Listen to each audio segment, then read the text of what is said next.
Welcome to the meeting of the Conservation Commission. It is Wednesday, February 7th, 2024. The time is just after 5:30.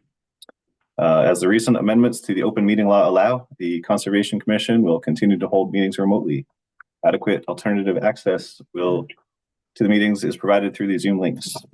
As always, continue to check the city calendar and the updated agendas for the current Zoom link and call-in information. And we'll start with a roll call of commissioners. Member Charpentier. Member Cook. Here. Member Gradwell. Here. Member Sargent. Here. Member Vasieri. Here. Member Gullo. Here. And Member Jackson. Here. And Linda just showed up. That's good. Yes, Oh, good. I'm here. There you go. Excellent. Member Charpentier. All right. Okay, one first thing for me is I did review the tape.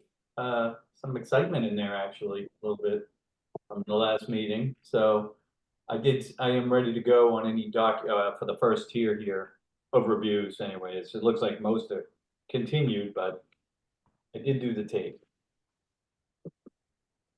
So first up would be, we're good to go, the administrative briefing. Chuck, anything to?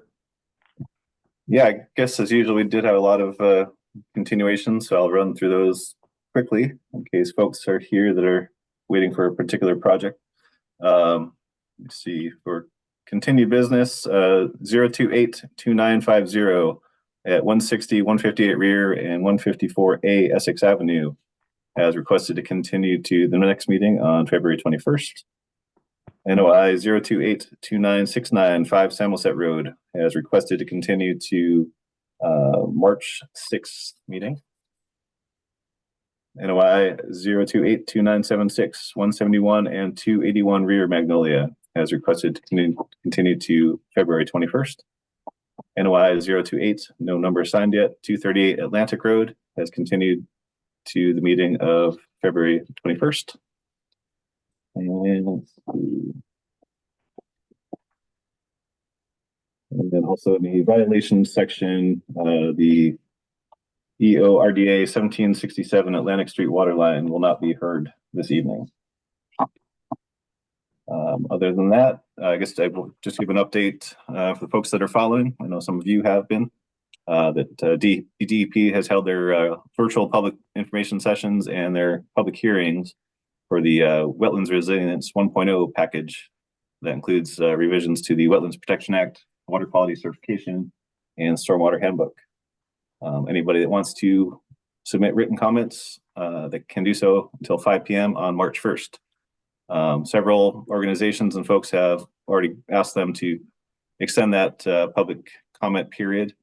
So hopefully we'll find out before March 1st if that's going to happen. But there's also been several kind of breakout sessions been done by MACC, MSMCP, and AMWS, kind of discussing some of these changes and what people like about it, things that might need some more clarification or other additional feedback on it.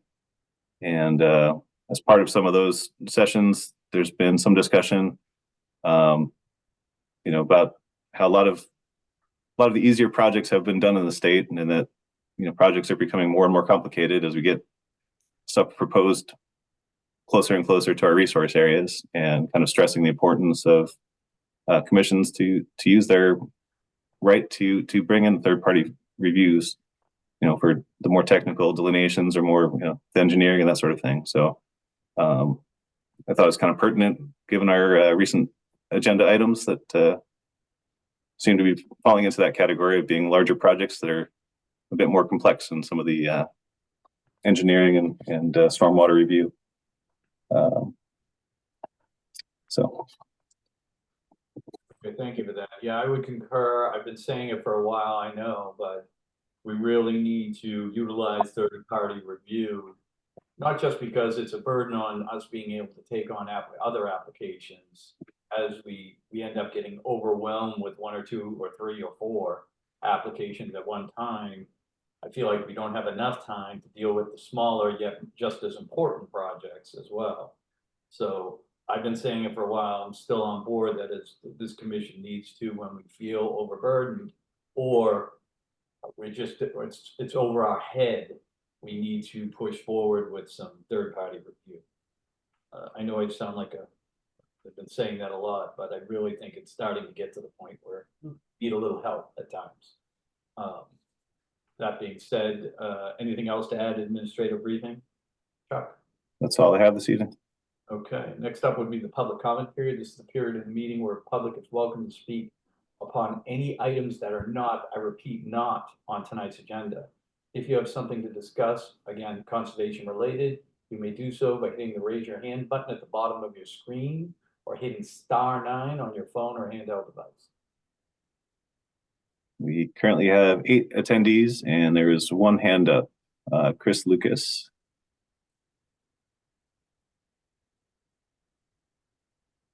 Great. Can everyone hear me? Yep, go ahead. So Excellent. name and address for the record. My name is Chris Lucas with Lucas Environmental. Just following up to the previous comment on the new regulations, they have officially updated the date for that. I'm not sure, it may have even been today, I'm not sure, but the comment period will now end at 5 p.m. on April 30th.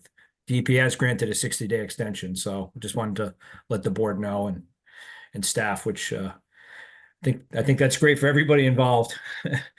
It's a lot to review. So thank you. Sure. Yeah. Thanks for that.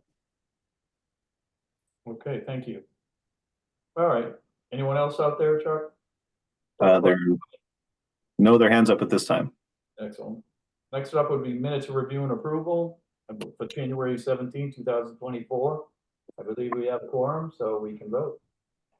Okay, Commissioner Jackson moves to approve the Conservation Commission meeting minutes of January 17th, 2024 as amended. Ms. Charpentier seconds? Roll call. Member Charpentier. Yes. Member Cook. Yes. Member Gradwell. Yes. Member Sargent. Yes. Member Viteri. Yes. Regola. Yes. And Member Jackson. Yes.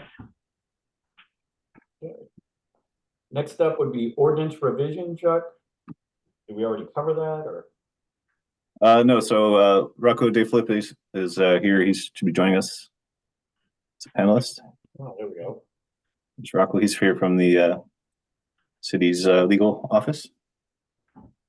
Good evening, members. The city is undergoing a kind of a project right now where we're looking at our local ordinances and our regulations that are promulgated by certain boards as it relates to the stormwater standards.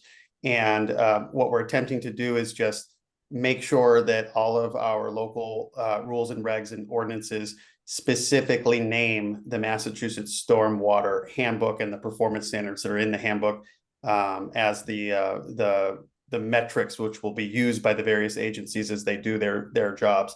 And so what we have here in the proposed amendments that we submitted is just simply a specific reference.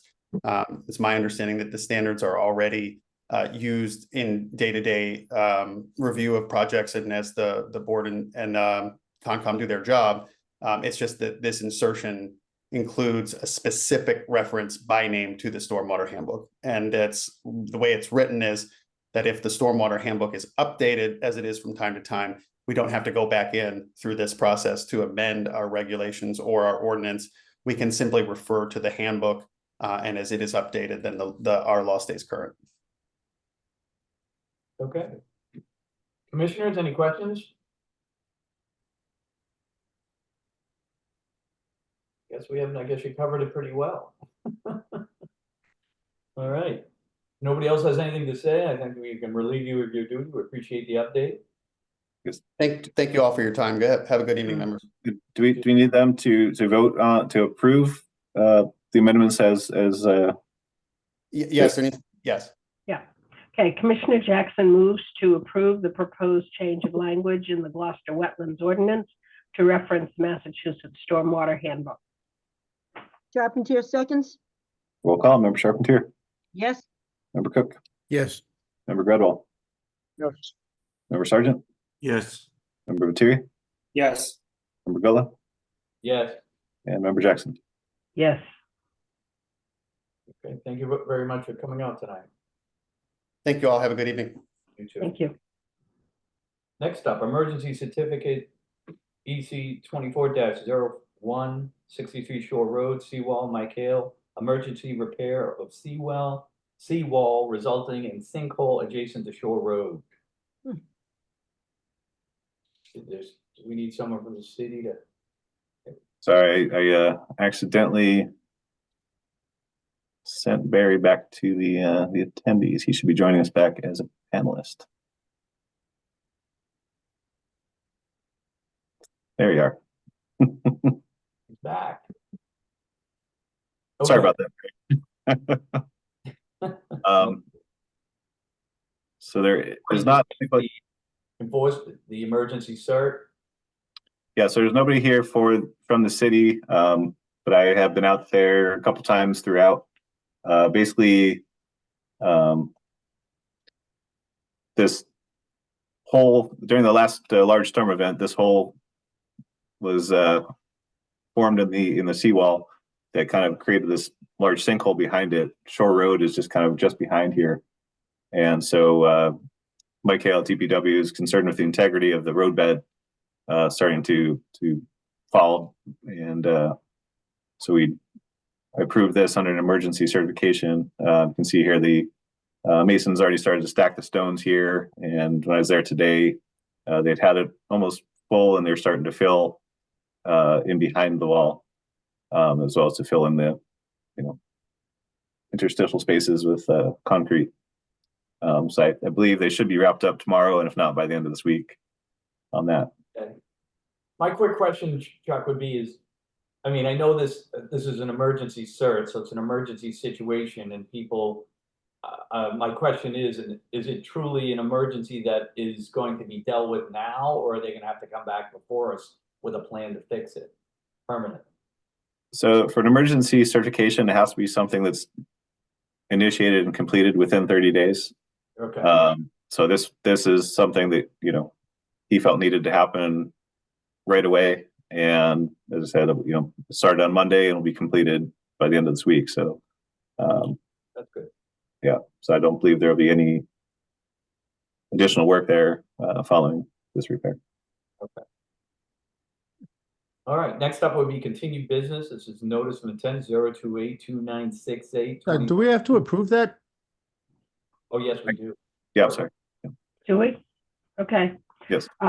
Commissioner Jackson moves to approve the emergency certification for EC 2401 63 Shore Road. Charpentier seconds.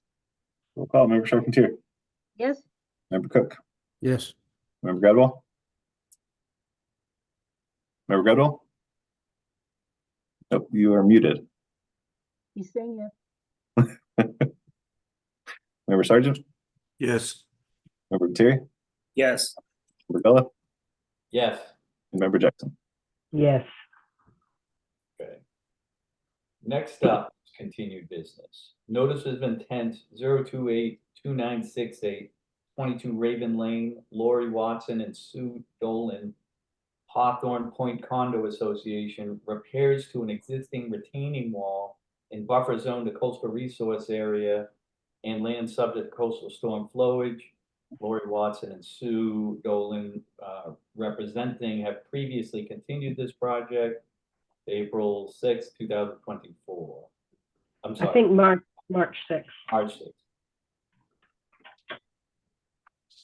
Next up, we have notice of intent 0282978, 30 Western Avenue. Joseph Talty, repairs to an existing seawall in coastal bank, land subject to coastal storm flowage and buffer zone to coastal resource area.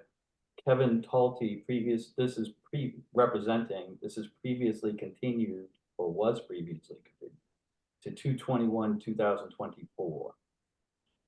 Next is notice of intent 0282950, 160, 158R, 154A, Essex Avenue, Upper Banjo LLC, construction of a road, utilities, drainage, dam construction, installation of a dock and a float in buffer zone to BVW, land under water body and inland bank.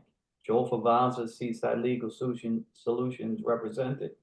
They've requested a continuation to February 21st, 2024. Commissioner Jackson moves to continue NOI 0282950 at 160, 158R, and 154A Essex Avenue to the Conservation Commission meeting of February 21st, 2024. Charpentier seconds. Call, Member Charpentier, Yes. Member Cook, Yes. Member Redwall.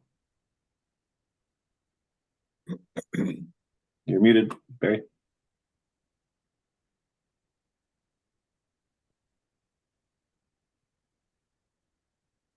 Member Sergeant, Yes. Member Lettieri, Yes. Member Gullah, Yes. and Member Jackson. Yes. Okay, next up, we have amendment 0282707, 1 Folly Point Road, Barry Goldman and Margaret Franklin, amendment to reconfigure the footprint of the structure in riverfront area, extension of OOC for 0282707, Joel Favaza, Seaside Legal Solutions, representing. Good evening. Give me one moment. I'll share my screen and we'll get going.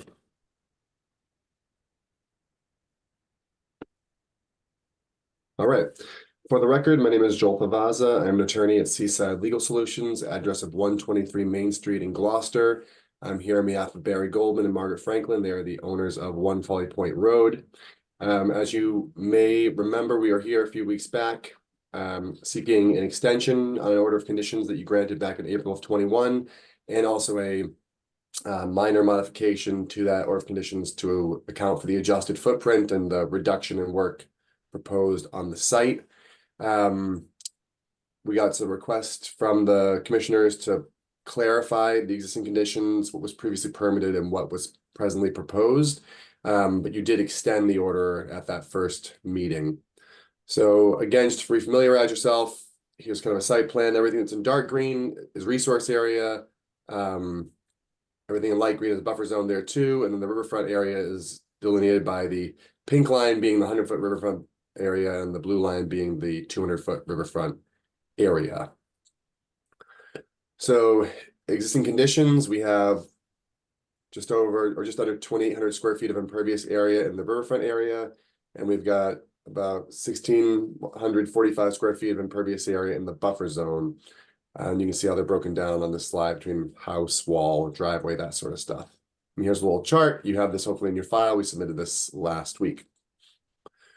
Previously, excuse me, in 21, this commission permitted over 3,200 square feet of alteration within the 100-foot riverfront area, including the installation of 130 square foot of impervious surface via a boathouse. You also permitted 9,619 square feet of alteration within the 200-foot riverfront area, of which 1,300 would be an impervious house footprint, just over 1,100 square feet of which would be impervious landscaping accessory use. Along with that equated to 1,775 square feet of impervious area within the buffer zone, which was retaining wall, driveway, and a boathouse, and 74 square feet of direct impact to a resource area other than riverfront, which was putting a walkway down into the intertidal zone itself. And so this was that accompanied that, and I'm kind of going quickly. There's one more chart that'll have everything together we can go through in a more slow fashion. And so the modification now has no alteration or impervious area proposed within the 100-foot riverfront area. It has 3,200 square feet of impervious area within the 200 riverfront area. Again, about 2,252 of that is the house, and then about 949 square feet is impervious landscaping, accessory uses, that sort of thing. There are no new alterations or impervious area from the buffer zone under the new proposal, and there are no direct impact to resource areas. So we look at this entire chart, starting at the top, you go direct resource area impact. There's none currently. You had permitted 74 square feet. We're asking to reduce that down to 0. Then we go to impact within the 100-foot riverfront area. Right now, there's no impervious surface in that area. You had permitted 130 square feet, which was the boathouse. We're asking to reduce that down to 0. Then for impervious surface in the 200-foot riverfront area, the house currently is 2733. The iteration of the house that you had permitted previously was down at 2426, and the version of the house you see now is 3201. So that is an increase in proposed impervious square footage in the outer part of the riverfront area. And you'll see that also there's an increase to some landscape accessory numbers, but a reduction in other categories. And then we go to the buffer zone work. Again, you had permitted more impervious surface in the buffer zone than is being requested tonight. The request tonight would be to have it stay at the same numbers it's at prior to the project. And so when you go to request modification, these 4 little bullet points are what the commission should consider. It's whether the project's purpose has changed, whether the scope has increased, whether the project meets performance standards, and whether there is potential for adverse impacts, whether that potential has increased. So kind of going in order, the purpose of the project remains the same here. We are rehabilitating a single-family home. The applicants have since day one and continue to seek an energy efficient green design that has not been abandoned.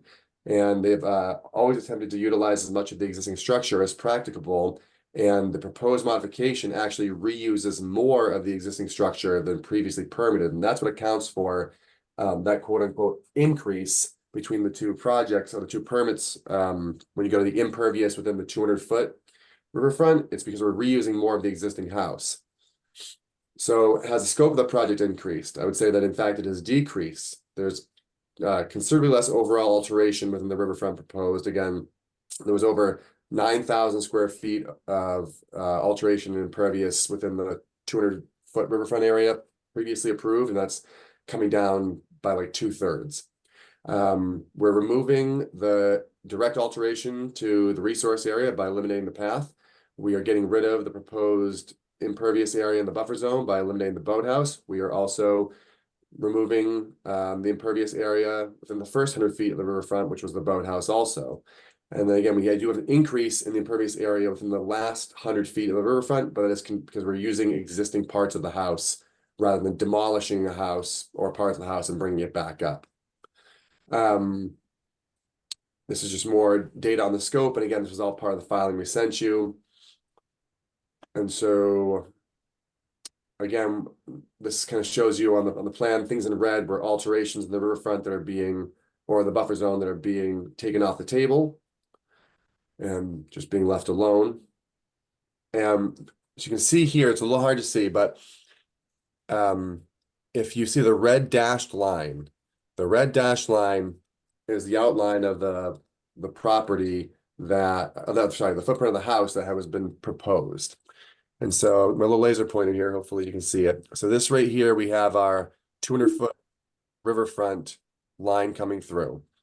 And so everything that is in black shows the existing footprint of the house with the orange dots at the corners is being maintained.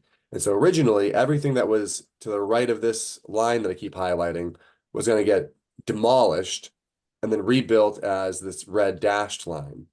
And now what we're proposing is to not demolish this black outline and instead rebuild on it.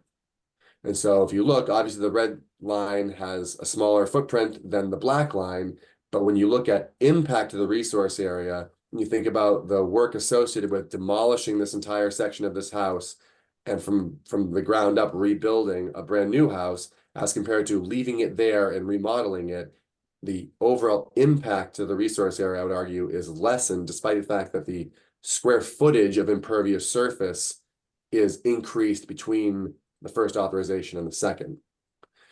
And then you go to the question of whether this meets the performance standards. Again, it met the performance standards last time when you first permitted the project, and that again was a project of greater scope and had more impacts.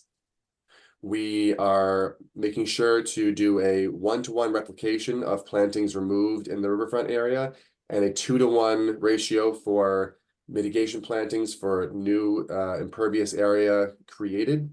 So we are hitting the performance standards for mitigation and replication.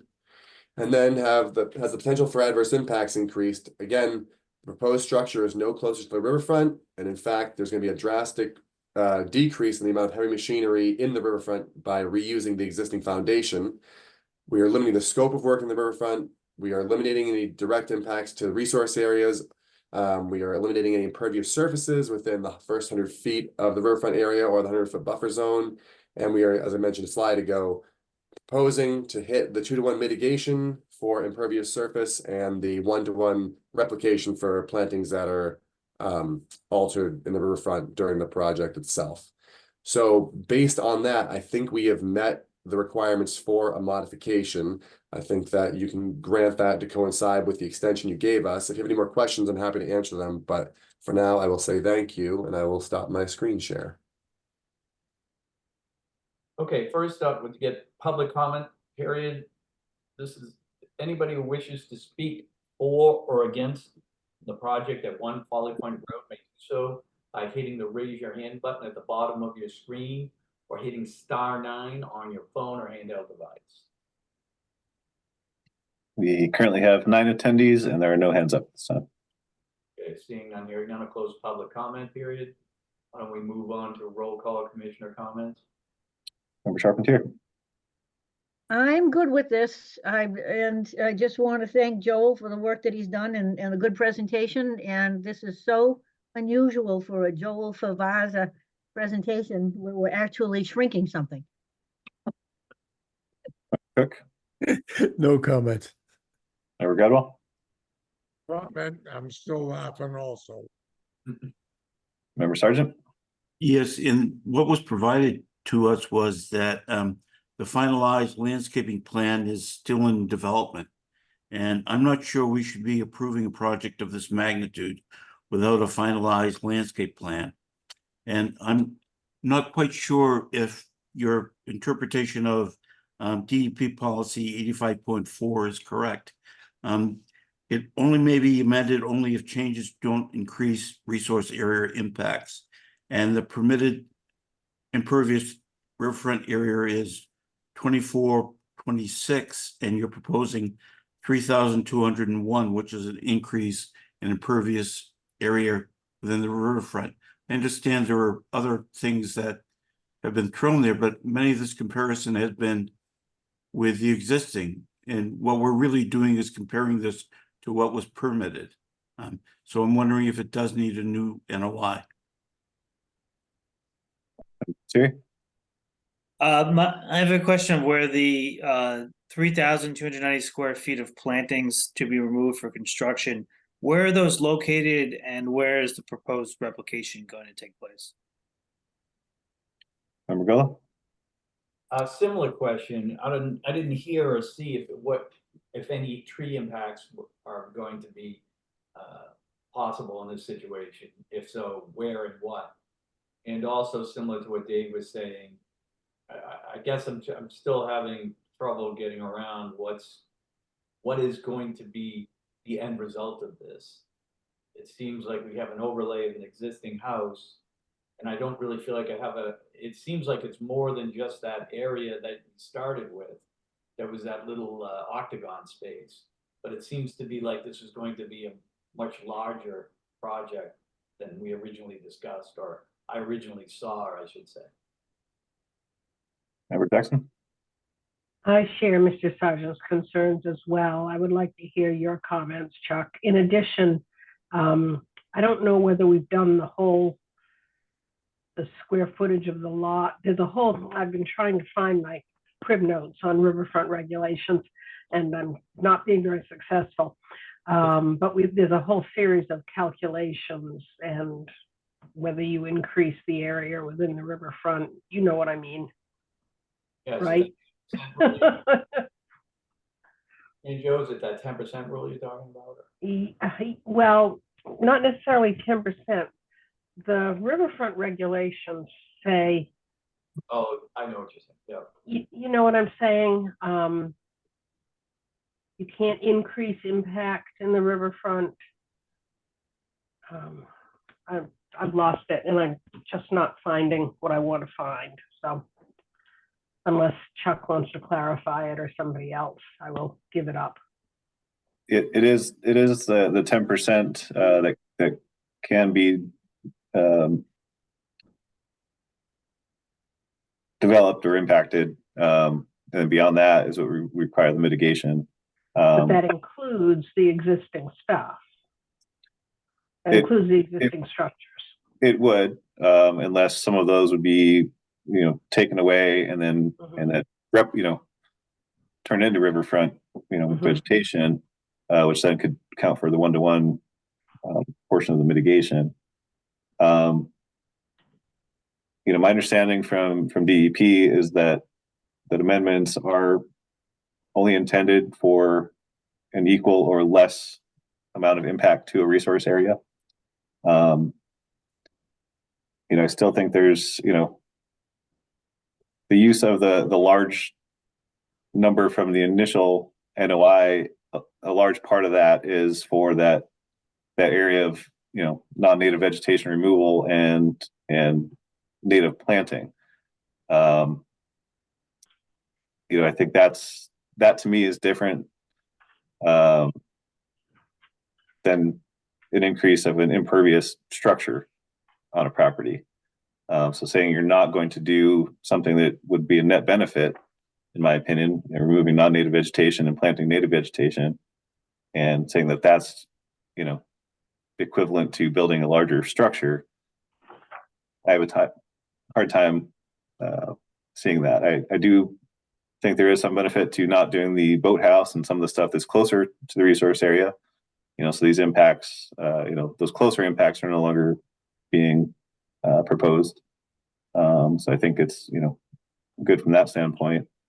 I agree with, I too had questions about the trees. The trees are mentioned in the previous NOI, the number of trees and how many be replaced. I also think there should, if you don't have a full plan proposed, at least, can show where planting is going to occur and a list of plants that are likely to occur, or, at least a guarantee that they're going to be native plants, that sort of thing.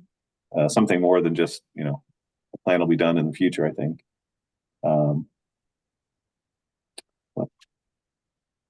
Okay. All right, Mr. Vavaza. The only thing I think that I would suggest that we just bump this one more time. Again, I've been in and out of this loop. I've done the tapes, but it's still hard for me to get my head around it. But more importantly, I agree with a couple of commissioners saying that I think we'd like to get a planting plan in place. And hopefully that at that point, we can kind of wrap up what's left. You're welcome to respond to all the comments that were just laid before you make that decision.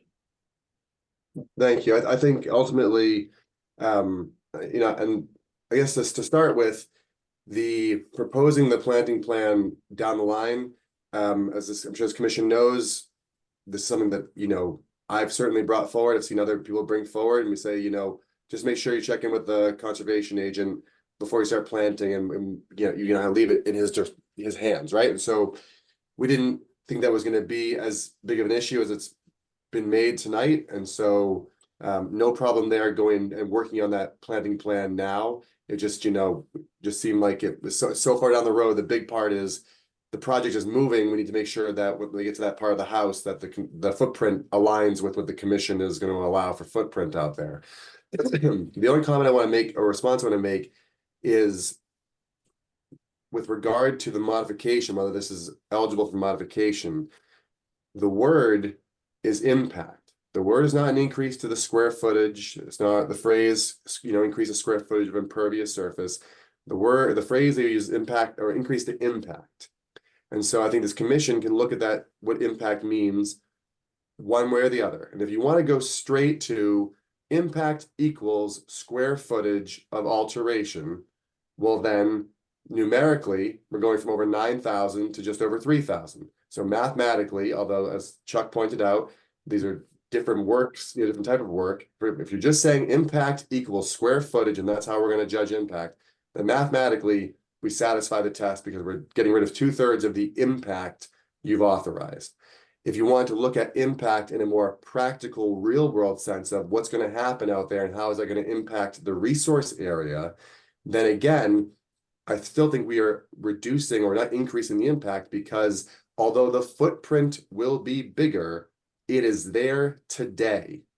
And the smaller footprint, numerically, smaller footprint requires bigger machinery to do more demolition, haul more stuff out of there, and more stuff to be trucked back in to rebuild a brand new piece of the house.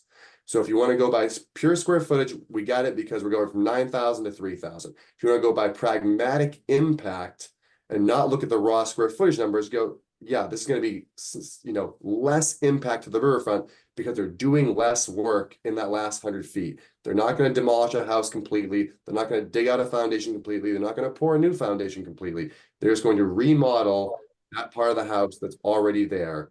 And yes, by mathematics, the square footage in that last 100 feet will be larger than you permitted, but for impact, it'll be less impact. There's less things happening and more of the existing structure being saved.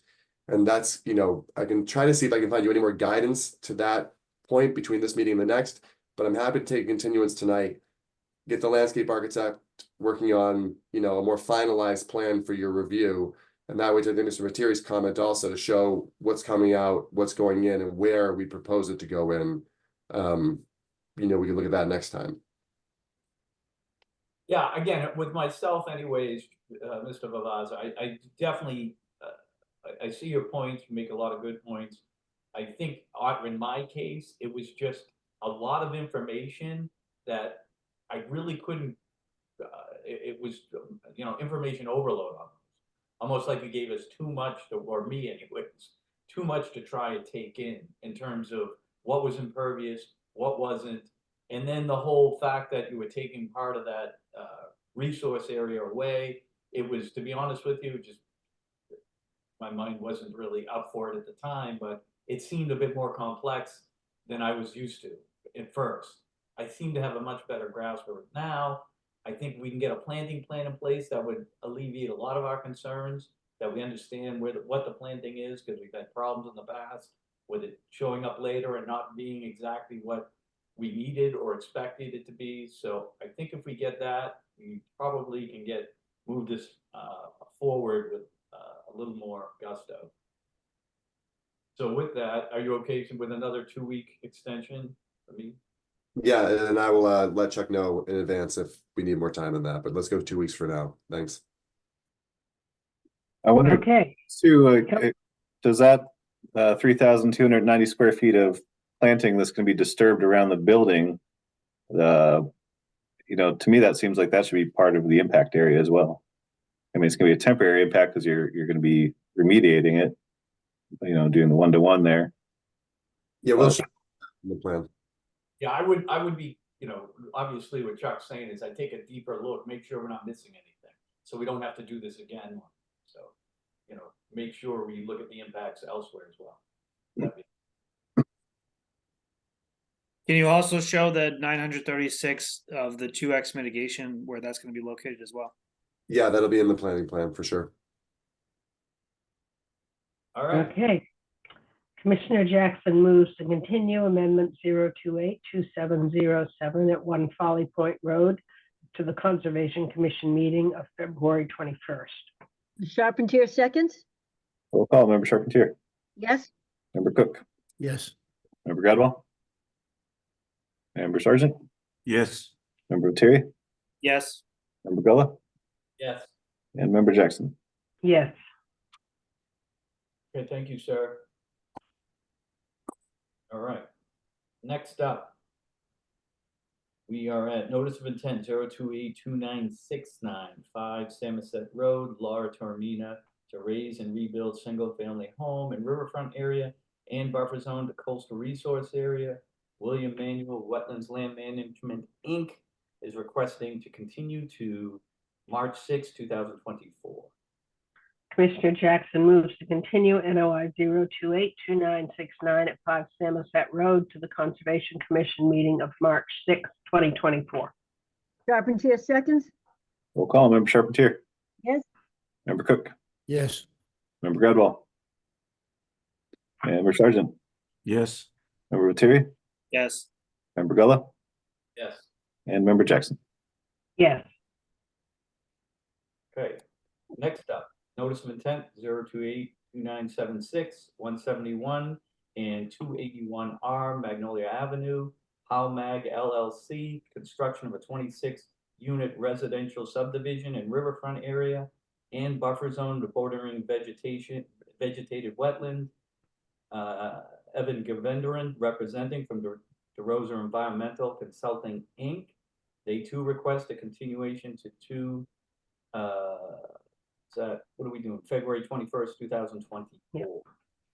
Commissioner Jackson moves to continue NOI 0282976 at 171 and 281 Rear Magnolia Avenue to the Conservation Commission meeting of February 21st, 2024. Sharples, Roll call, Member Charpentier, yes. Member Cook, yes, Member Gradwell, Member Sargent, Yes. Member Lettieri, Yes. Member Gullah, Yes, and Member Jackson. Yes. okay.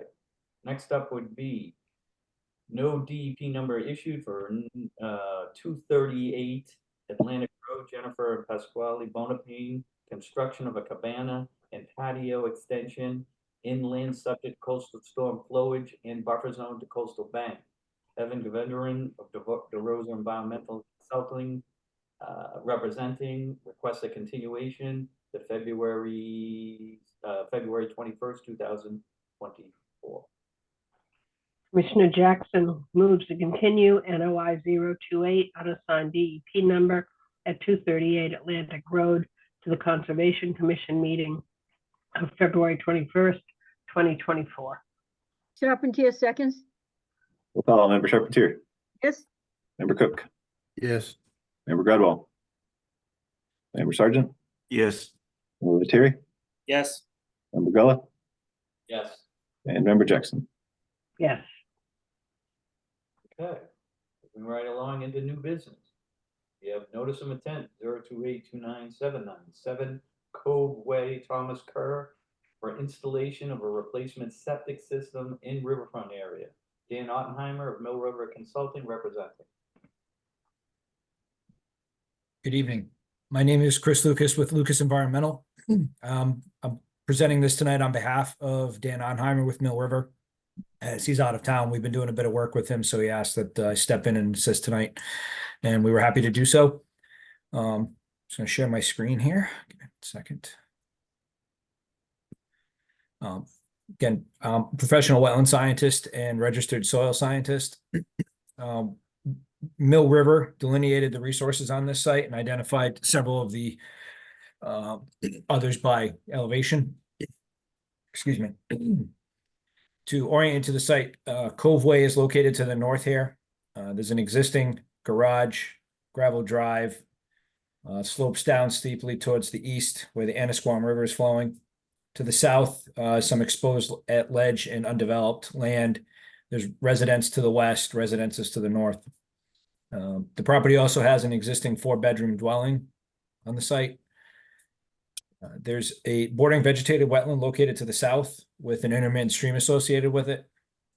We have the riverfront area is the majority of the site to the east, based off the mean annual high water elevation of 4 associated with the Annisquam River. Land subject to coastal storm flowage is associated with elevation 13, the Zone A mapping, which is generally down in this portion of the site. Site also has coastal bank located in this area up to the existing dwelling. This is a fairly straightforward project on a very complicated resources covered site. The 100-foot buffer zone extends across almost the entire site. This is the buffer zone from the wetland and the coastal bank. So this entire portion is riverfront area and buffer zone, and most of this site's in the 100-foot buffer zone. We're here to replace, there's 2 cesspools on the site right now. One is generally located in this vicinity associated with the garage. The other cesspool is in this area currently associated with the dwelling. The new project proposes a new leach field in this vicinity. Sewage treatment pods are proposed here near the home. 2,600 gallon septic tank and a 2,000-gallon pump chamber. The new supply lines are proposed in this vicinity here to the leach field, which is up gradient, so obviously it'll be pumped. This has been approved by the Board of Health.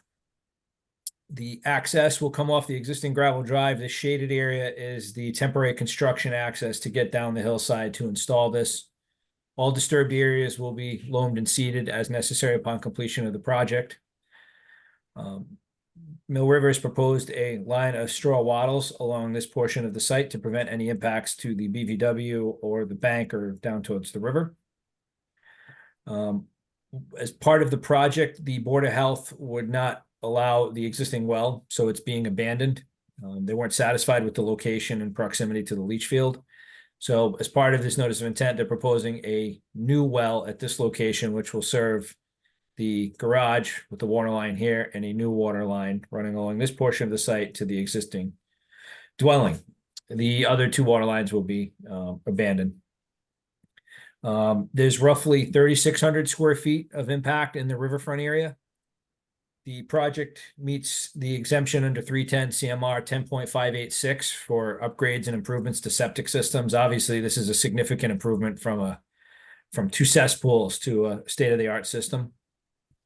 A limited alternatives analysis was done. There are extremely limited locations on this property due to existing wells nearby, and there's quite a bit of ledge throughout the site. So anything further to the east would be closer to the resource areas, which was not feasible. And anything up in this area is just not feasible due to wells and ledge. So this was the ideal location to site the system.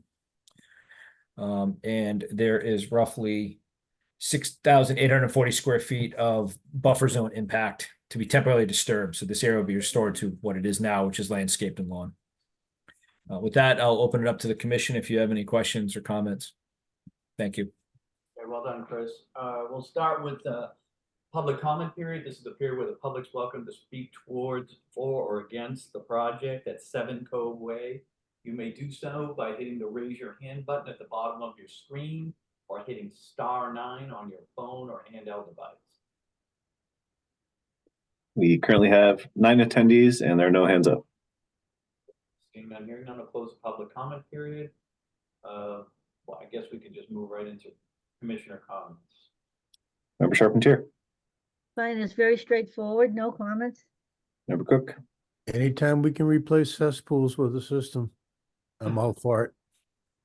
Member Gradwell, Member Sargent, I'm wondering if any trees are going to need to be removed, and any dewatering needs to be adequately treated before being discharged.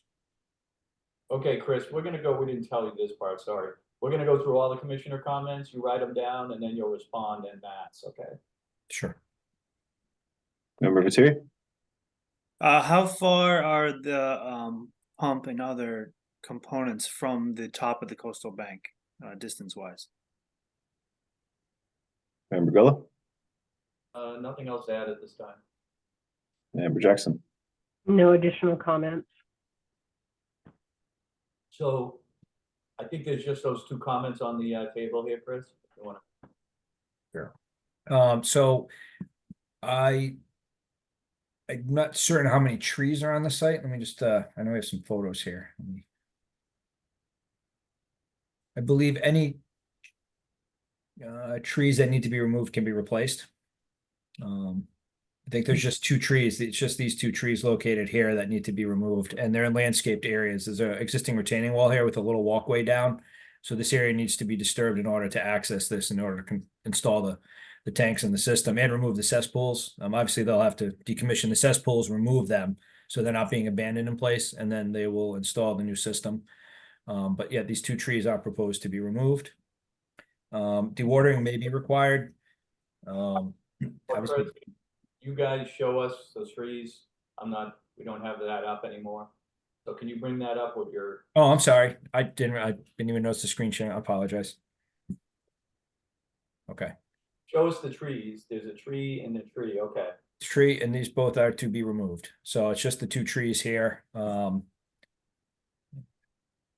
while we have this open, Mr. Viteri had a question about where it is in relation to the bank.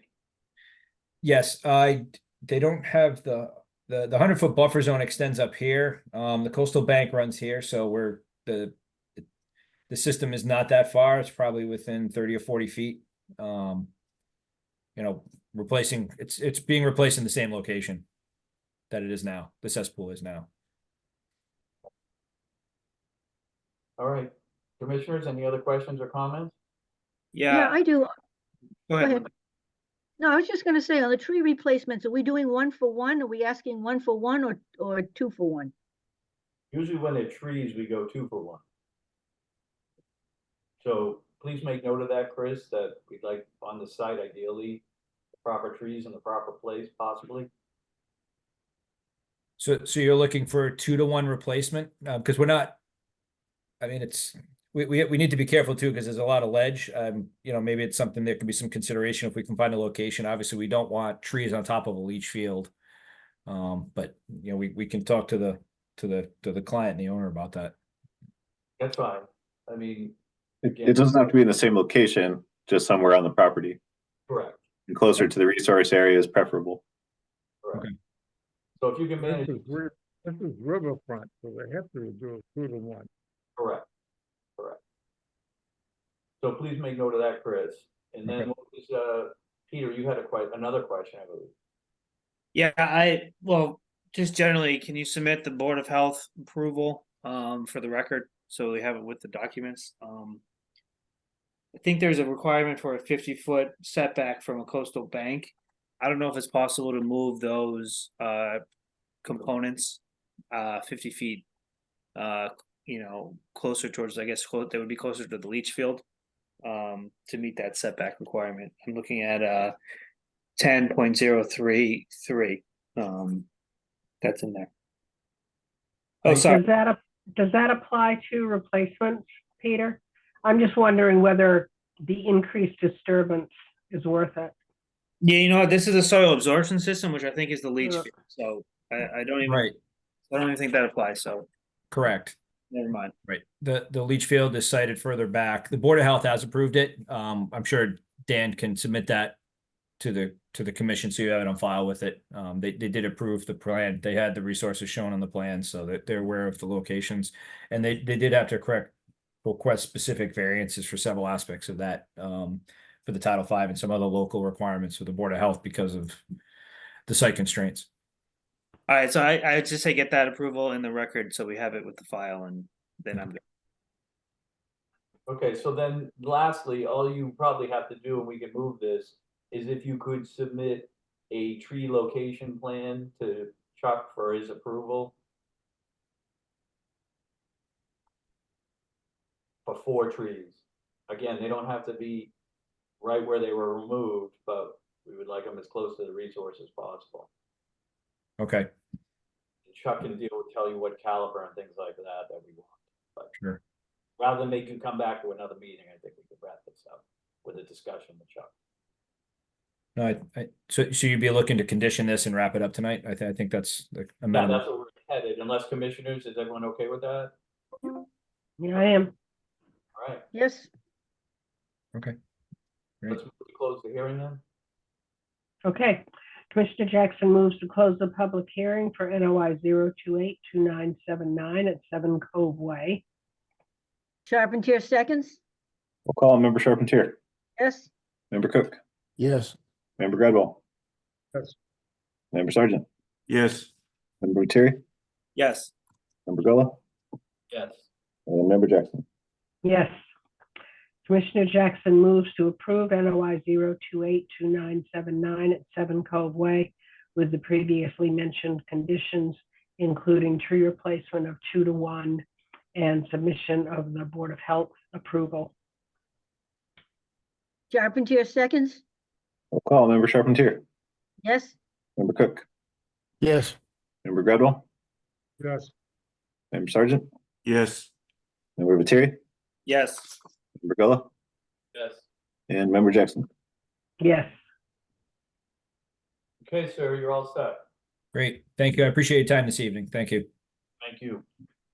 Okay, next up, notice of intent, 0282977 50 and 50R Maplewood Ave, Bigelow Real Estate LLC, construction of a 30-unit residential apartment building, including stormwater management systems and associated driveway and buffer zone to bordering vegetative wetland. Joel Favaza of Legal Seaside Legal Solutions representing. Good evening again. I'll throw my screen share up and we'll get moving on this one. I hope Linda is sitting down because for a second time tonight, I'm going to take an area with fully pervious surface and propose making more than half of it impervious. So it's going to be a big night for me and her, I think. For the record, my name is Joel Favaza. I'm an attorney at Seaside Legal Solutions. I'm here on behalf of Bigelow. My office address is 123 Main Street. I'm here on behalf of Bigelow Real Estate, the owner of 50 and 50R Maplewood Avenue. Quick background on this project. It's comprised of 2 sites. They're outlined in orange in that picture. 50R is a 1 acre vacant parcel. It was an old spar yard for rail cars. They used to offload lumber and other stuff like that back there. It's fully paved. If you go out there now, you will see like some scrub brush. All that is growing in the wind-blown dirt that's landed on the pavement. But as we learned the hard way at the permitting stage for this 40B project, there is no undeveloped and no pervious surface anywhere on this site. This thing is paved from one corner to the next, which was a big challenge for the drainage situation. 50 Maplewood is just under 7/10 of an acre. It has the car wash building, which has some retail shops in it and some apartments above it. And there is a 30-unit apartment building that was recently permitted. The building itself doesn't require an order of condition because it's outside the buffer zone, but the access way to the development does, and that's what we're here about today. For the area, there's no ACECs, no priority habitat stuff, there's no vernal pools, no outstanding water resource waters, etc. Basically, we have a bordering vegetated wetland on the other side of Whistle Stop Way from this project. And so the 100-foot buffer zone limit crosses over the street into the property. And you see it on this line that I've just retraced myself. This is an aerial view of the 2 sites from a satellite. This shows what the city thinks the wetland is as MapGeo shows it with a buffer zone put from there.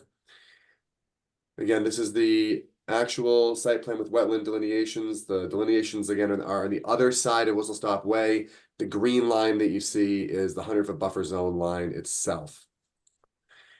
So there's another way to look at it. We're focusing mostly on the green highlighted area. That's everything within 100 feet of the buffer zone. Everything in the gray is more than 100 feet. And you'll see the site's been designed to make sure that both the building itself and the utility work is all going to take place outside the buffer zone. There's about 22,000 square feet of buffer zone between the 2 parcels, and just under 6,600 square feet of it is going to be altered one way or the other. So on 50R, I'm sorry, I have this, the title of this slide is incorrect. You say 50 Maplewood. So 50 Maplewood, which is the front parcel where the car wash is, it is and is going to remain fully developed. You'll see there is a very small amount of pervious surface being created where there is none currently, but otherwise the entire thing is paved or building. It'll remain paved or building.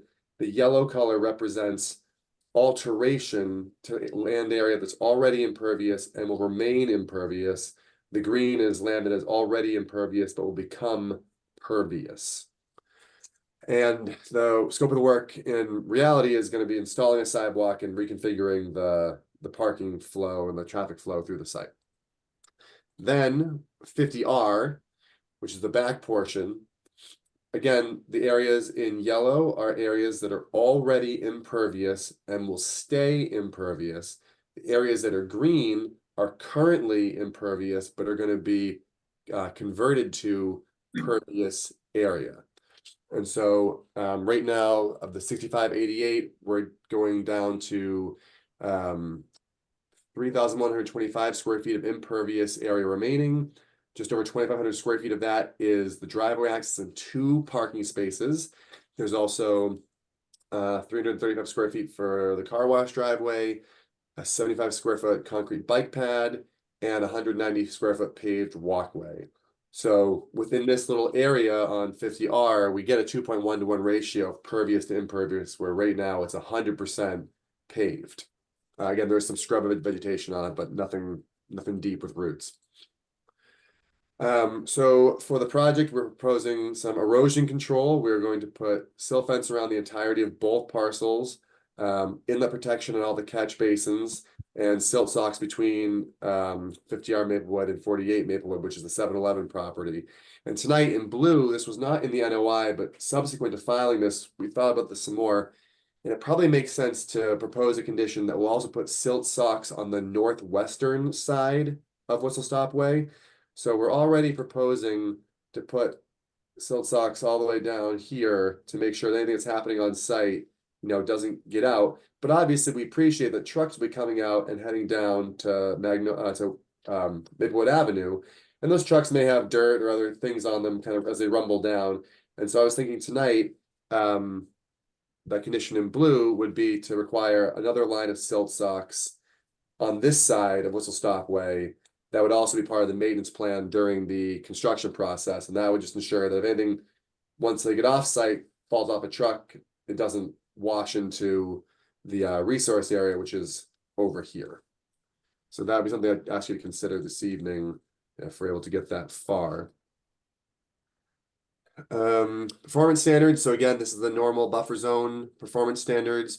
We want to make sure that we are protecting the interest of the resource areas. You're allowed to require erosion and sedimentation controls, limit of work, preservation of natural vegetation. Again, there's no real vegetation on this site to preserve, but obviously all the vegetation on the resource area itself will be preserved. And again, you can limit scope and location of the working buffer zone to avoid alteration of the resource areas. Like I mentioned, we're going to take a situation that's not great and actually make it better. Stormwater standards. These apply to this project, and they have been a system has been designed and has been extensively reviewed. If you have hours and hours and hours of time in your hand, you can go back and watch all the 40B permitting through the ZBA, and you'll see the work that's been done to make sure this stormwater system is in good shape. One of the highlights of it is, if anyone knows the area now, you know that basically someone sneezes and the place floods. And so what we have agreed to install is basically an underground vault that's connected to the stormwater drains that are going to be put in, and it can retain up to a 25-year storm event on its own before it has to pump out into the city drain system. So even if city drain line's overwhelmed, even if there's power outages and the backup doesn't work and the pumps don't work, this vault will hold up to a 25-year storm event on site underground. And so the other thing that I want to point out as far as stormwater goes is that currently, right now, water just kind of sheet flows off the site and heads toward Whistle Stop Way like that. And obviously, as part of the redesign of the site, all the grading has been done to make sure that anything on the site flows down and grabs a catch basin around this area. So we're improving the relation of this lot to Whistle Stop Way as it stands from a grading perspective, and we're also improving it as far as its capacity to actually drain properly, etc. So as far as the wetland across the street is going to know, it's just going to start receiving reduction in sheet flow from this site. And during construction, we would propose to put the silk socks on both sides of the street so that things on the site can't wash toward the road, things on the road can't wash into the resource area. And I think that's all I have for this one. I'll open up for public comment. Does anybody in the public wish to speak for or against the project at 50 and 50R Maplewood Ave? You may do so. If so, you may do so by hitting the raise your hand button at the bottom of your screen or hitting *9 on your phone or handheld device. We have 10 attendees and there's a couple hands up. The first is Patrick Lowe. Hello, Patrick. Hello. Hi, this is Patrick Lowe. I am the owner of Gloucester Rental Center at 32 through 38A Maplewood Ave. Okay, I need your name and Address first. I'm sorry? I need your name and address first, please. I'm sorry, this is Patrick Lowe. I live at 6 Cedar Lane in Gloucester. I own Gloucester Rental Center at 32 through 38A Maplewood Ave. So I'm indirect abutter to the property. And I just think it's very imperative for the city to get this piece of property back into service. I mean, I can attest right now that it has become a garbage dump for electronics, all sorts of trash. It's become a homeless camp. I think I think it's really important for the city to get this property back into a useful state, and I can't speak more highly in favor of the project. Okay, thank you, sir. Thank you. Anyone else, Chuck? And we have another hand up, Safatia Romeo Dakin. Hello, good evening. Safatia Romeo, taking 287 Magnolia Ave, Gloucester, Massachusetts. I saw this project a few years ago when I was the mayor, and I was opposed in the beginning of even a 40B of going there until they discussed all of the drainage, all the landscaping to preserve not only the area of, as Joe put it, when you sneeze, it actually floods. I saw and have been watching, and my friend is also who owns Shaw's is a butter and is thrilled that this is happening. It's thrilled that they are addressing everything you can think of that even our administration, past and present, haven't even thought of to put in there to make sure the flooding, so they don't call it the Everglades, so the Everglades can turn into a wonderland. It will be a great project. Homes, as you know, are needed in Gloucester, centrally located, which is a perfect ideal site. But the best part about it is the drainage problem, the landscaping, the silk, everything that he said he was going to put in and do is also protecting the environment. As you know, I'm also, and I'm not here for the Department of Fish and Game, but learning more, and so thrilled that Joe hit on everything you can, conservation, DEP, everything. So I wanted to thank Joe for coming back with a better plan than it was before, and I think it's going to be an asset. Thank you. Anyone else, Chuck? There's no other hands up at this time. No other, you said? I'm sorry. Sorry, we have one more that just came up. Betsy Works. Hello, Betsy? Hello, can you hear me? Yes, we can. Name and address of the record, Uh, please. This is Betsy Works. We're the abutters to property at 46 and 48 Maplewood Avenue. We followed this project along for a while, and you know, we're for this project as long as it continues to drain the property correctly and keep the levels, the water table levels at the same that they are. I think that they've done a lot of work here. I know that they're doing the monitoring for the stormwater to see that that's going to be an okay release for this giant tank that they're putting in. And we look forward to hearing more about the tank and all of its properties that it will fit into that lot and be able to be used as it's been stated they want to use it. So I know right now it's a conceptual state, and so we're looking forward to hearing where it goes when it goes past that conceptual state into the real state that it can be used at. And that's all I have to say. I think I've sent my comments that I sent to the ZBA on February 16th last year to the committee to take a look at. And, you know, that's our concerns. Our concerns is that, you know, the water levels are maintained and that the flooding is resolved.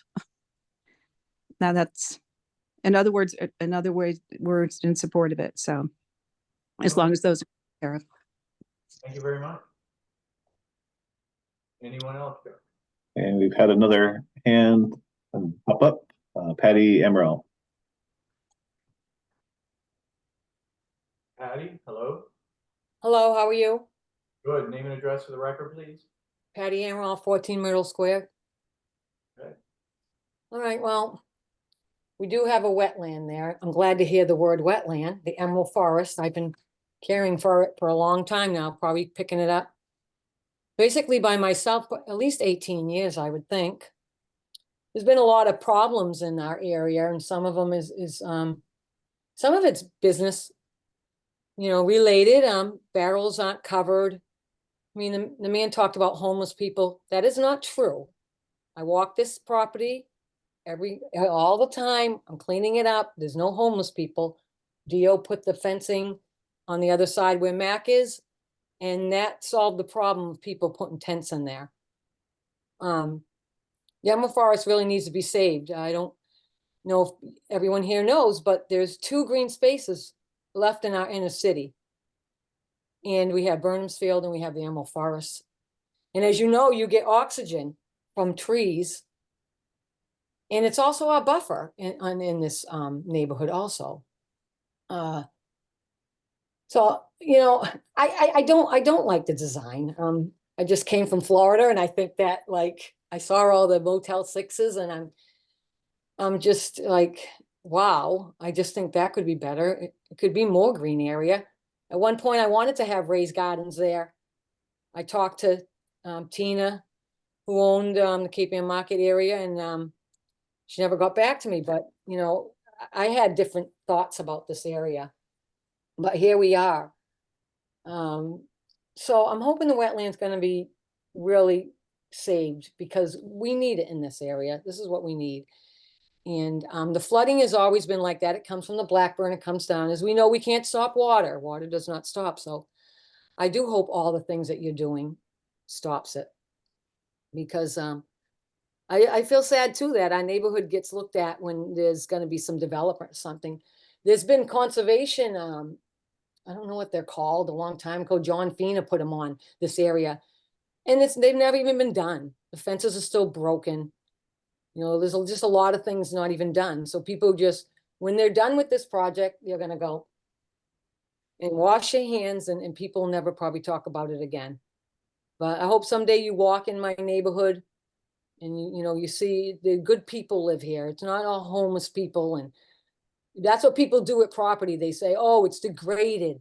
Like they've always talked about the Emerald Forest. Well, I got some beautiful video of birds that live in there, and coyotes and bunnies, and it's not degraded. It's only degraded because of the businesses that are around it that's abusing it. The man on the corner has filled it in, and no one did anything about that.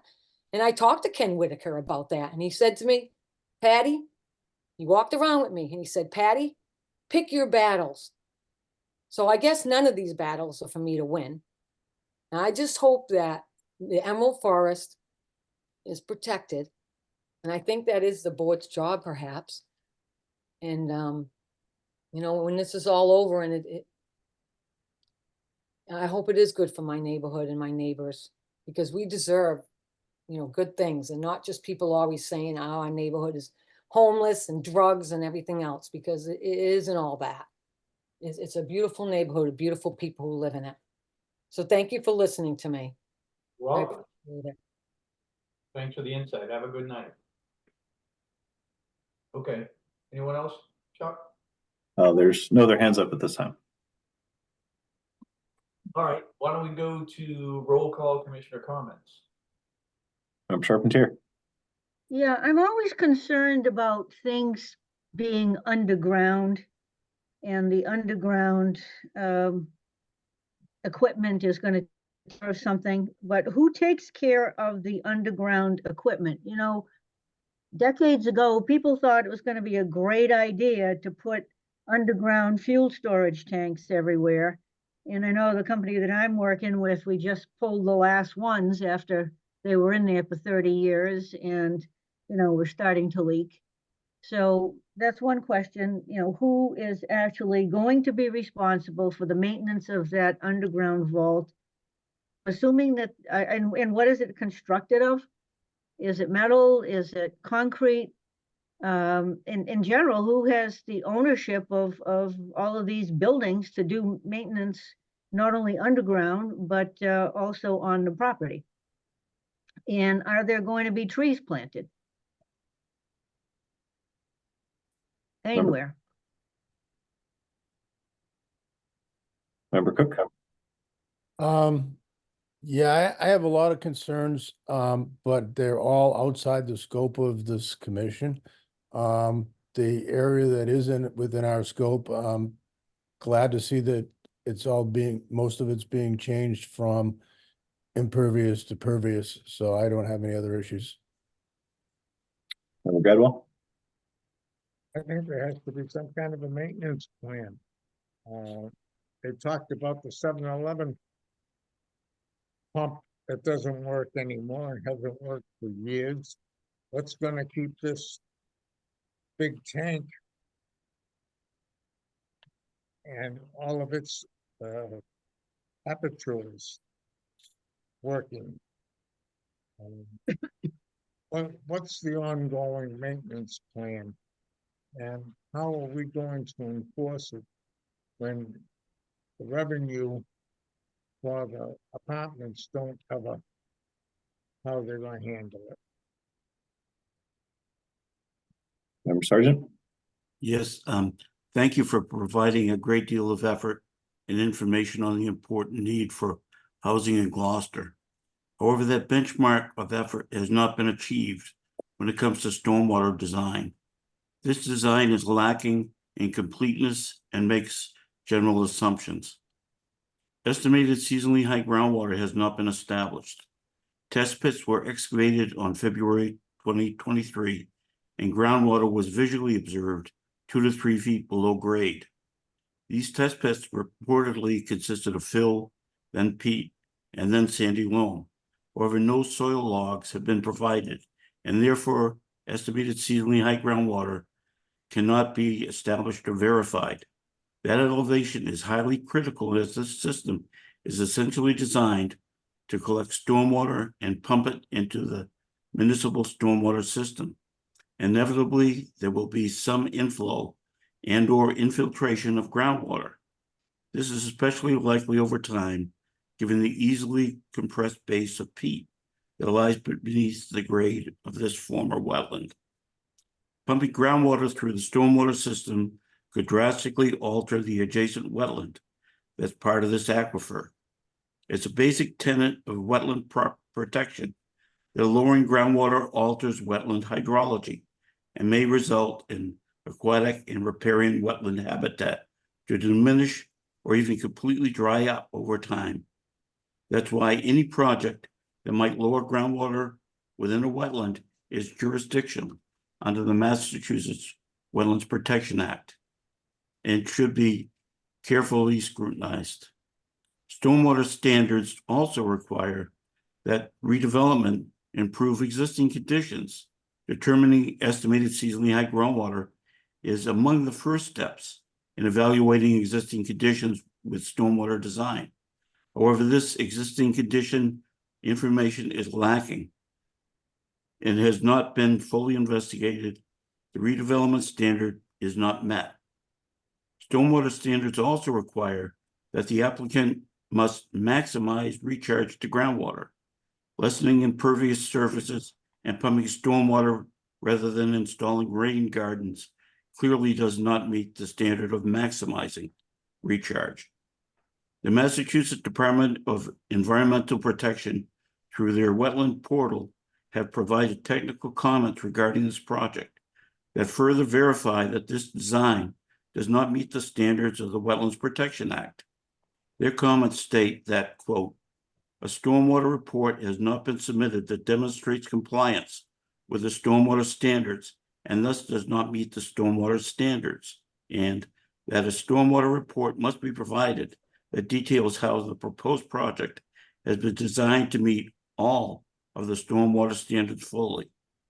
At a minimum, there needs to be more thorough description of existing conditions, including the determination of estimated seasonally high groundwater. The stormwater system needs to be redesigned to allow for maximum recharge, and finally, a comprehensive stormwater report must be submitted that incorporates the ability of the existing stormwater system to accept additional flow. Thank you. Thanks. I echo some of the comments. I think this is a good project. I think the design is very good. I think if, I guess there's been some comments that the stormwater design is theoretical. If it works the way it's functioning, I think it's a very good design. I think I would like a condition that if the stormwater plans change from what has been presented, that you have to return to the commission for further review. I have a couple questions on the plan. There's one area on the 50R property that's within the buffer zone. Noted that there's grass, shrubbery, shade trees, other greenery plantings, and it's a snow storage area. Can that area be made to operate as a stormwater infiltration structure, such as, a rain garden that's connected to roof drains coming off of the buildings? Second question, can the 7-Eleven pump be made operational with treatment instead of it just being replaced? And also, will the McDonald's pump, which is going to continue in operation, will that have treatment attached to it as well? I think both of those pumps are supposed to be connected to the municipal storm drain as well. And then finally, I just noticed in the DEP stormwater checklist form, there's no signature by a registered professional engineer. And also in the stormwater report or wherever the illicit discharge certification is, that was also unsigned. So I think those two things need to be signed before everything's complete. Those are my questions. Member Gullo? I concur with everything Dave Sargent said. My concerns are deep with that area. It's early on, I would assume, in your process, but I would concur that a lot more work needs to be done on that side to get me at least comfortable with what you're planning to do there in terms of that wetland. Whether you want to call it the Emerald Plant area or whatever, it's still a genuine resource. It needs to be protected. And the wetland standards here, I mean, the mitigation, we're early on, but I'm deeply concerned until we get more information. Not to say I vote against it, but right now I feel there's a long way to go first. Member Jackson? Yes, in addition to sharing previously mentioned concerns, I had two other quick questions. One is, in all of the excavation required for this project, particularly in terms of the storage tank for storm events, I'm wondering about the digging up of the soils, and given the commercial use of the property previously, is there any danger of contaminated or hazardous materials in that soil? I'm wondering if there should be testing for that.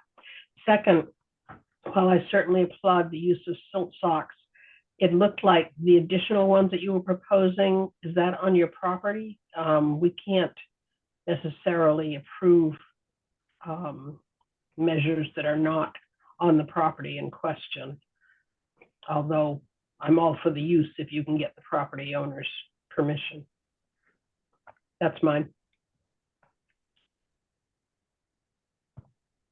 Okay, my turn to respond. You're up. Yep. Thanks so much.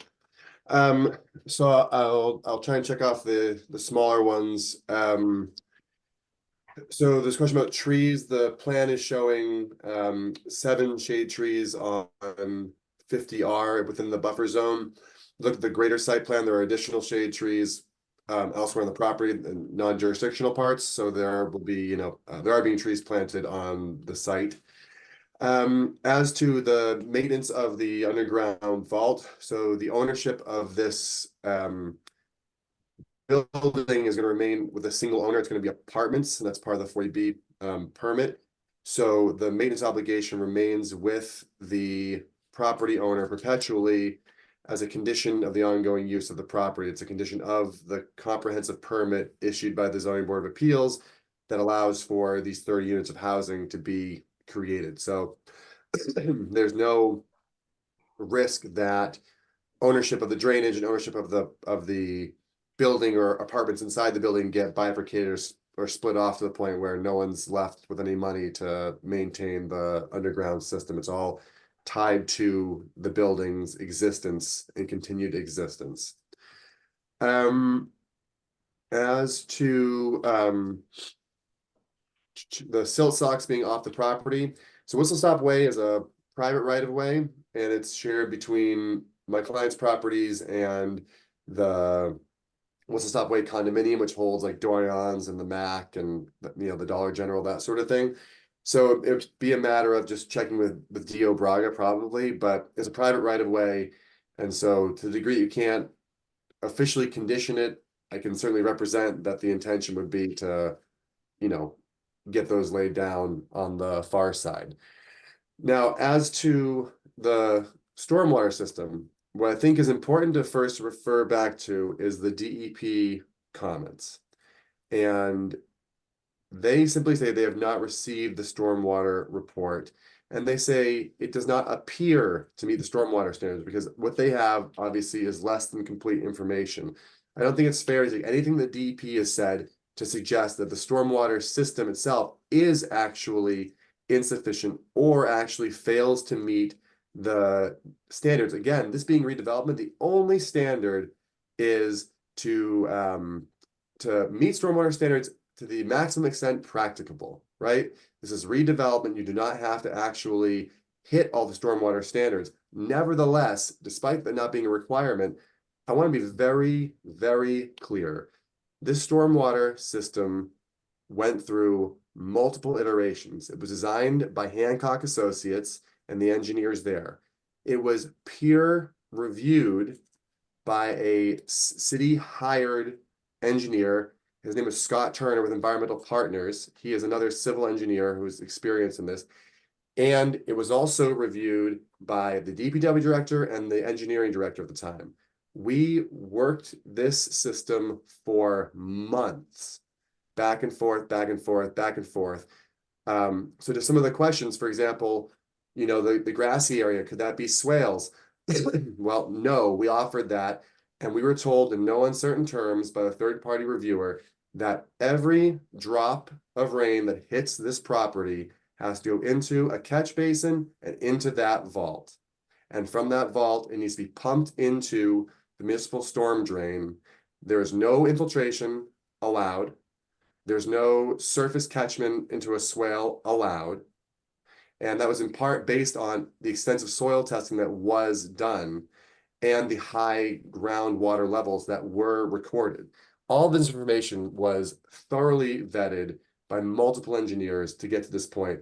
And we have a system now that has been approved by the city internal DPW based on the design that you saw. It was approved by the third-party reviewer who again spent months working with us on this system. As to like the 7-Eleven pump and the McDonald's pump, we are prohibited from turning the 7-Eleven pump back on. DPW will not allow us to fix that pump and begin pumping that catch basin back into the city's stormwater drain.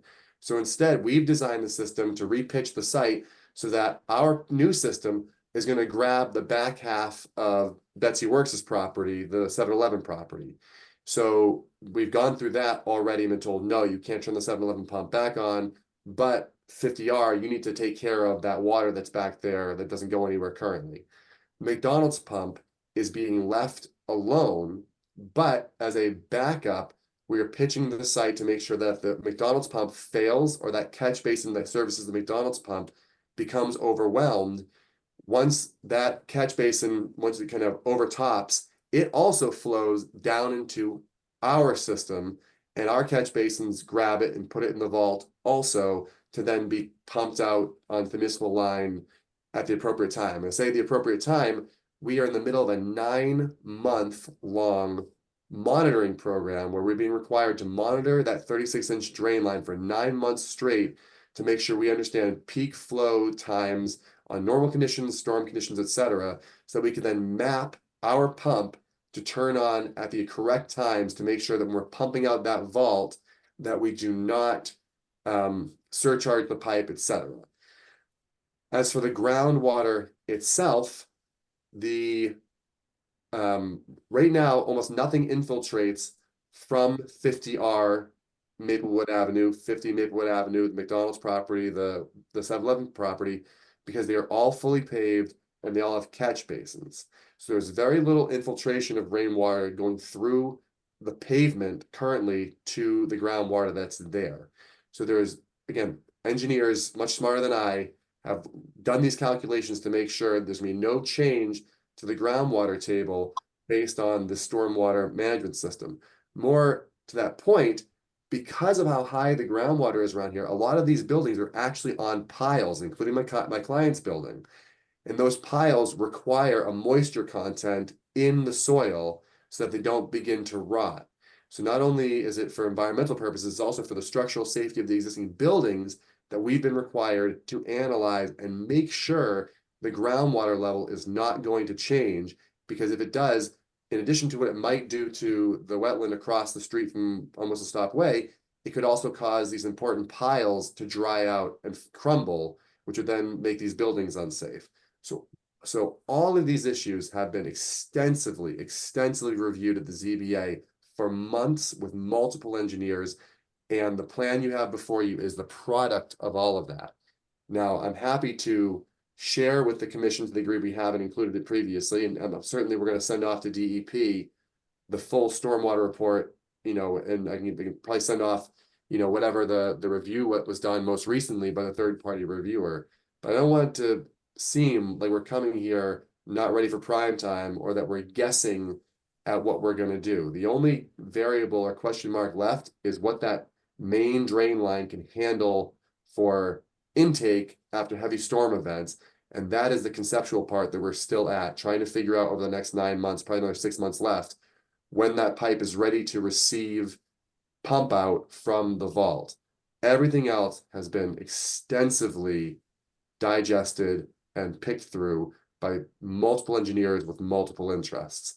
And so that's where I am on that. I hope that provides some clarity as to how we got to where we got and why decisions that were made. It was not lightly, it was not quickly, and it was not in a vacuum. Thank you very much.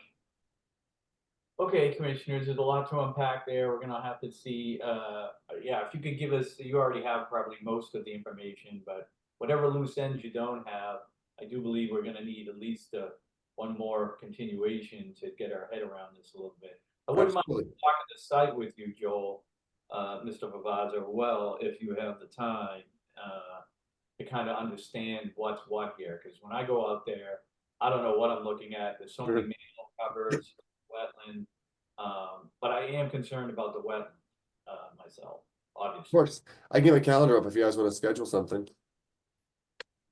Excuse me? If you want to schedule a site visit, I'm happy to get my calendar up and we can see what works. Yeah, I'm pretty, this week's not good, but next week I'm pretty open. Why don't you do it for the commission? Chuck can run it to you, if you don't mind, Chuck, working with. Yeah, perfect, Joel. With a couple dates that work for the commission. Yep. Good. I guess I had a couple questions, Joel. In reading the ZBA comprehensive permit, it seemed like there was a need for additional soil tests as well to determine whether or not that proposed tank could actually be supported. And I was curious, you know, if those tests have been completed, or whether other tests besides the capacity for municipal drain pipe flows. If you give us a timeline of kind of what testing is still outstanding, and what the timeline for completing that is to make sure that the proposed system is actually going to be able to work as proposed. Sure. So that testing, as I understand it, is more about when you bury these tanks, they're going to need a concrete footing to get bolted down like an anchor. You want to make sure that they're not going to float when they're empty. Because again, as everyone knows, that high water table is going to make all that soil that surrounds it, you know, very wet. And so the expectation is that in the spring, when they begin opening up the site and they get that far down in a big way, they'll be able to, again, verify what they need for concrete footings to bolt the tank down to. And that obviously has to get run past the city's third-party reviewer. And they have to agree with the calculations as far as how much concrete and how heavy it has to be to make sure that the vault stays vertically in place. All right, if anyone else has any more questions, we can move this to continue it. You want to go 2 weeks out, 4 weeks out? What do you want? I think we have all the data, so I would love to meet you guys next week and then come back a week after that. And in the meantime, I'll email out the stormwater reports and all the data we have on that. Okey doke. Okay, Commissioner Jackson moves to continue NOI 028, where are we? 2977 at 50 and 50R Maplewood Avenue to the Conservation Commission meeting of February 21st, 2024. Charpentier seconds? Roll call, Member Charpentier, Yes. Member Cook, Yes. Member Gradwell, Yes. Member Sargent, Yes. Member Viteri, Yes. Member Gullah, Yes. and Member Jackson. Yes. Thank you. We'll see you in a couple of weeks. All right, next up would be 0282576 33 Way Road, Birchfield Pond, J. Kermit, Richfield Jr., chemical and physical aquatic management to removal program for nuisance vegetation in Birchfield Residential Pond, Residence Pond, Kate Lism representing Solitude Lake Management. Are you here? Let's see, I see a Kate.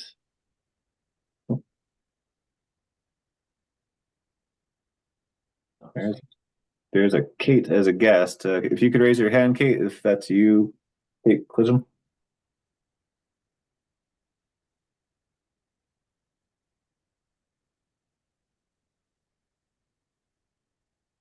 Let's see here. Is there anybody here from Solitude Lake Management? Please raise your hand. Does not look like it. Why don't we jump to the RDA, and if we want to circle back to that, maybe they just had to deal with something. So why don't we jump down to RDA 1799 Horton Street and Clarendon Streets, Mike Hale installation of 885 feet of replacement gas main in land subject to coastal storm flowage and buffer zone to coastal resource area. Helen Konowitz, VHB Inc., representing.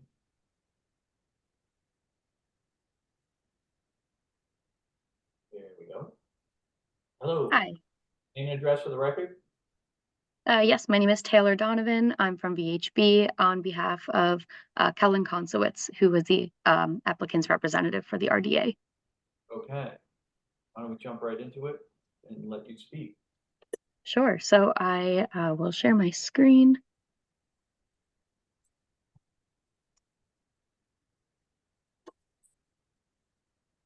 Okay. Can you see that all right? So as you mentioned, this is a request for determination of applicability for approximately 800 square feet or linear feet of a gas main replacement along Horton and Clarendon Streets in Gloucester. This is an aerial of the site showing the proposed replacement areas in red. This is the total area of replacement or alignment of replacement, I should say, within existing public roadways. And if I flip to figure 4, which was included in the RDA application, you can see the overlap of floodplain area in this eastern portion here, which is regulated as land subject to coastal storm flowage with elevation of approximately 14 feet. So this is the area we are requesting the RDA for. It is in-kind replacement of existing gas line. And as described in the RDA, there's no natural heritage vernal pools or priority or estimated habitats or other areas of concern. The proposed work will consist of open trench replacement.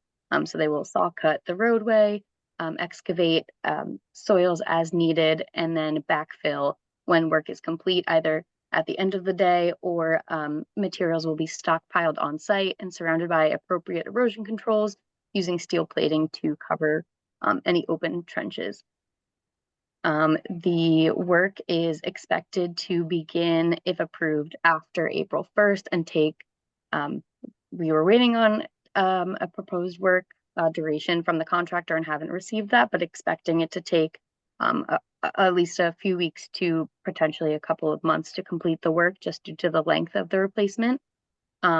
but we are before you today. We believe the work is exempt under the Wetlands Protection Act as well as the Gloucester Wetlands Ordinance as described in the regulatory compliance section under 310 CMR 10.022A2 for work associated, for activities conducted to maintain, repair, or replace, but not substantially change or enlarge existing and lawfully located structures or facilities used in the service of the public and used to provide, in this case, gas.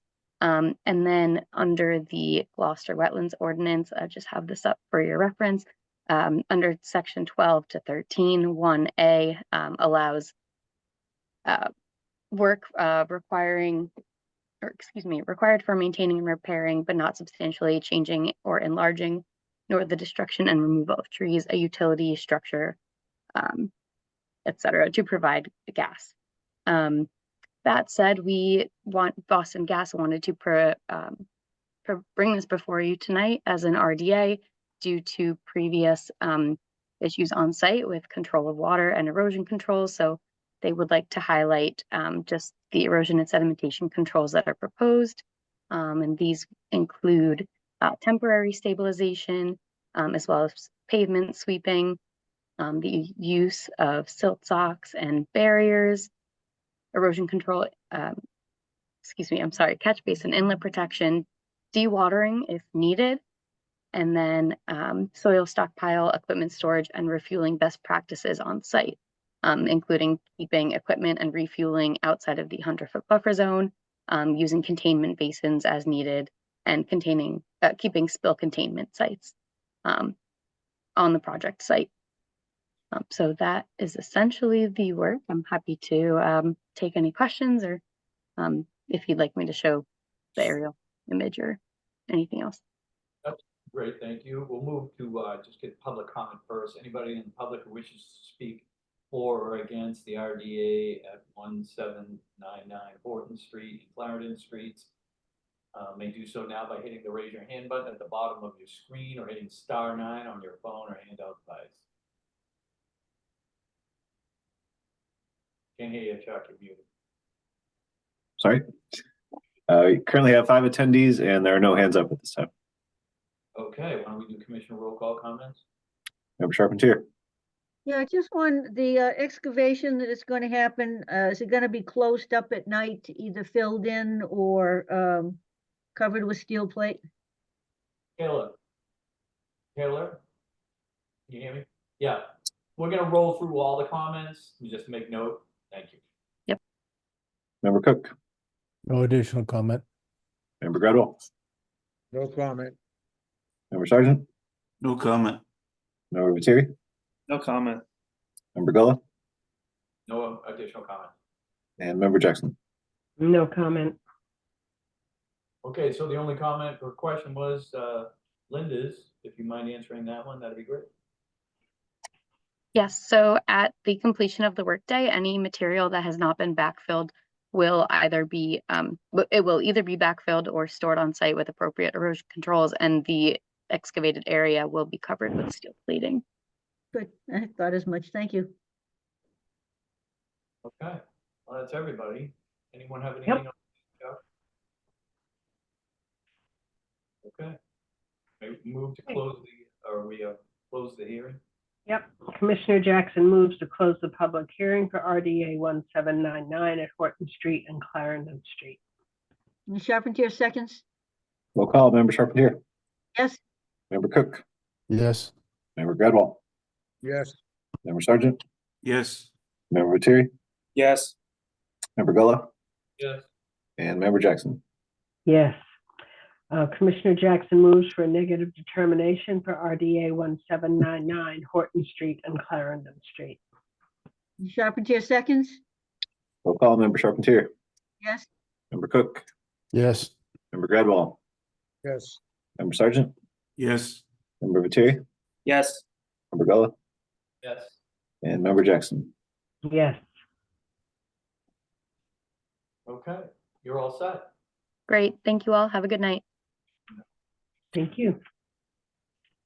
Okay, we want to jump back to, I don't know if the applicant for the Birchville Way Road and Birchville Pond is back?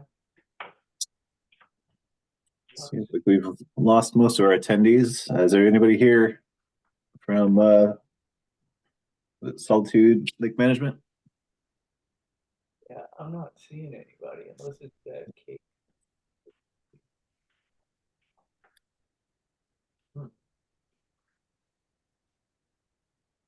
It was Kate. There is a Kate. Unless her system is just maybe her computer died. I don't know. Like, And date. I started it this morning. You finished it. All right. Unfortunately, I guess we should just move on if we can't get her. Obviously, something's gone wrong either on her end or our end, but I think Yeah. Okay, shall I continue it? Yeah, why don't we? Okay, Commissioner Jackson moves to continue extension 0282576 at 33 Way Road, Birchfield Pond, to the Conservation Commission meeting of February 21st, 2024. Charpentier seconds? roll call, Member Charpentier, Yes? Member Cook, Yes. Member Gradwell, Yes. Member Sargent, Yes. Member Viteri, Yes. Member Bella, Yes. and Member Jackson. Yes. Okay. The only last thing here is I got this 1767 Atlantic Street water line. Is that captured that already or? Yeah, they will not be heard tonight. Anything else to add? We still have the two Winger sheet. Yeah, I had sent you guys some photos. Basically, Devin and I went out there Friday of last week, and Well, that's nice. yeah, so you can see this was the original area that we saw the wooden ramp going down to the beach through the dune. This site over here is where there was a earthen ramp going down, but you can see they've also built a wooden ramp, and then all these boards are from this wooden ramp that got washed away in that last big storm, and a lot of the debris ended up kind of over in this rocky area over here. I've been continuing to contact them. Mary Rimmer is going to be submitting an NOI for 139. I think they intend to be on one of the meetings in March.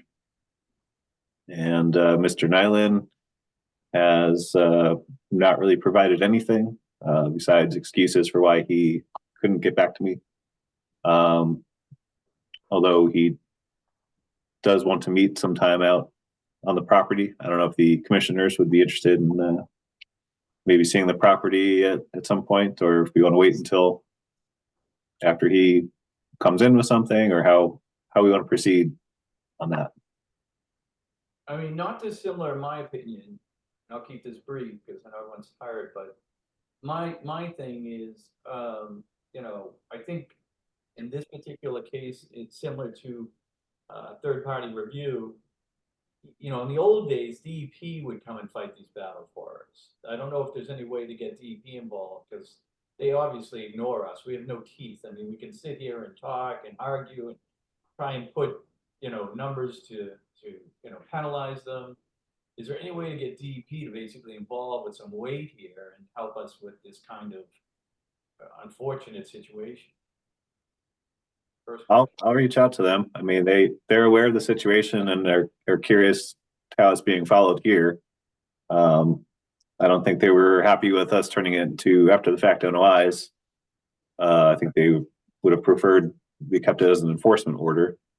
But I can certainly reach out to them and kind of let them know that we're not getting much of a response and see. Yeah, if you could do that, and I would push hard. I mean, this is, these are the things that we just don't have time for. And this is just somebody, you know, ignorant, doesn't not want to follow the rules. But again, in the past, DEP's been very good at jumping in on these.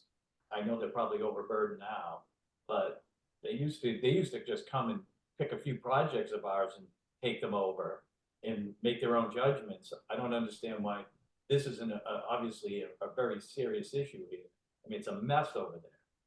Yeah, well, in this one in the past was supposed to have been, you know, remediated and turned back into a 3-foot wide footpath. Not even close. Clearly, this is the result of that, you know, so. Okay, do what you can, Chuck. I don't want to take it. Yeah, Chuck, 139, that wooden path was definitely not there when we sent you the photographs. It was just, they had just plowed down the dune and it was just sand. Yeah, it was darker sand. It may have been, you know, fill that was brought in from somewhere else. But yeah, that wooden ramp and then these rocks. There's concrete footings that they built into that too. So it's a real mess down there. Yeah, that was all added after we started contacting them. Okay. All right, I guess that's it. I guess we want to move to adjourn. So moved. Second, Roll call. Member Charpentier. Yes. Member Cook. Yes. Member Gadwall. Member Sargent. Yes. Member Terry. Yes. Member Pella. And Member Jackson. Yes. All right, everyone, great work. Good stuff. Have Everybody a good couple weeks, folks. Stay out of trouble. Everybody stay healthy. Yeah. happy Valentine's Day. Yeah. Downtown. Good night. Night. Good night, everybody. Be well.